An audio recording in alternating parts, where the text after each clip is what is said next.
हाग्रामा दालां साखाथिनि लावखार ओंखाम जाग्राखौ दिनै बेखेवबाय। 2023 गोदान बोसोरखौ रंजानानै बरायनो चिराङाव बेखेवना होबावबाय मोनसे मुंदांखा थावनि। हाग्रामा दालां साखाथिनि लावखार ओंखाम जाग्राखौ दिनै बेखेवबाय MCLA राजिब ब्रह्मआ। आङो गिबियाव नोंथांमोनखौ बरायनो लाबाय। दिनैहाय चिरां जिल्लानि हाग्रामा ब्रिजनि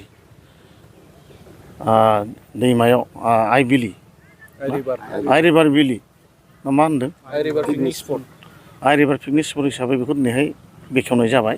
बेखौ माखासे जोंनि NGOनि थ्रुयै टेन्डार गावनानै मोननाय जादों। नाथाय दुखुनांथाव बाथ्राया बेनो थांनाय बोसोराव जोङो मोजां रोखोम बानायनो हायाखै। दा दिनैहाय बिथांमोना बेखेवबाय आंखौ लिंहरनानै जोबोर गोजोननाय मोनदों। माने आं प्रथमबार दिनैहाय बे आइ रिभार पिकनिक स्पटखौ बेखेवनो मोनबाय। गोजोननाय मोनदों कमिटिनि मानसिफ्रा लिंहरनानै आंखौ बेखेवनायनि थाखाय।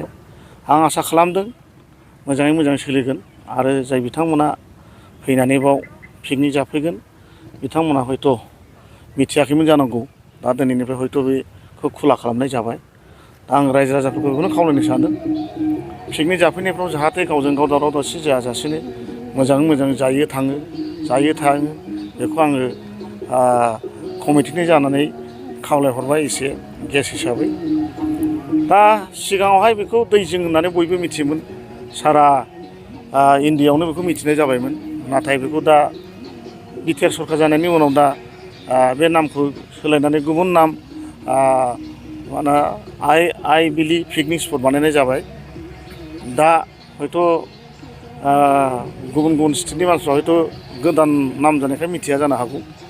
दा सिगांनि नामखौ दैजिं होनोबाथ' बयबो मिथियोमोन। दा आइ बिलि पिकनिक स्पट जाबाय। हयथ' बांसिन मानसिया मिथियाबो जानांगौ। नाथाय नोंथांमोना मिडियानि थ्रुयै एडभार्टाइस होदो नङा होमबा? मोजां जादों जोंनाव थानांगौ सारा इण्डियाआवनो सारा वार्ल्डआवनो मोनफ्रोमबो जायगायाव बिदिनो स्पट थाखायो पिकनिक। जोंहा कमिटिनि आफादगिरिया दहाय बुंदों बिथांमोना दमासि नङा होमबा? दमासि फेस्टिभेल खालामनो आखायाव लादों। जेला दमासिया मागो मासाव जायो। दा बे समाव जाहाथे जोंहा कमिटिनि मानसिया खावलायो बयखौबो आरो रायजो राजा बिथांमोना लैहोर फैनानै जाहाथे बे माग दमासि फेस्टिभेलाव बयबो नुजाफैयो बेखौ आङो कमिटिनि जाफानानै साफ्रोमबो रायजो राजा बिथांमोनखौ खावलायहरनाय जाबाय। मानगोनां जा मिडियानि बिथांमोननिसिम जाहाथे बेखौ हाइलाइट खालामो सारा नोंथांमोननि चेनेलनि गेजेरजों। जोंहा बे जास्ट बेथ' आइ रिभार पिकनिक स्पट हिसाबै दिनै जों मिथिबाय। बेजों लोगोसे जोङो मोनसे फेस्टिभेल खुंनो नागिरदों। जाहाथे सिगांनि समाव दैजिं फेस्टिभेल होननानै बुङोमोन। बे दैजिंआथ' माखासे बिथिङाव बे जिनिसखौ दोनथ'बाय। दा जोङो बेजों लोगोसे मोनसे प्लेनिं लानो नागिरदों जे फैगौ बे दमासि फोरबो जानुवारि 14-15 बिनिफ्राय जायो। जोङो बिनि एसे सिगां 10 थारिख जानुवारिनिफ्राय मथा मथि 10-15 दिनसो जोङो बेवहाय फुड फेस्टिभेल माने आइ रिभार दमासि फेस्टिभेल बे मोनसे खुंनो थाखाय जोङो एसे सानबाय थादों। आरो बेखौ जों प्रसासननिफ्राय बे जुदि पारमिसनखौ मोनोबा आरो सरखारनिफ्राय बे पारमिसनखौ जोंनो होयोबा जों बे फेस्टिभेलखौ खुंनो थाखाय जों थियारि।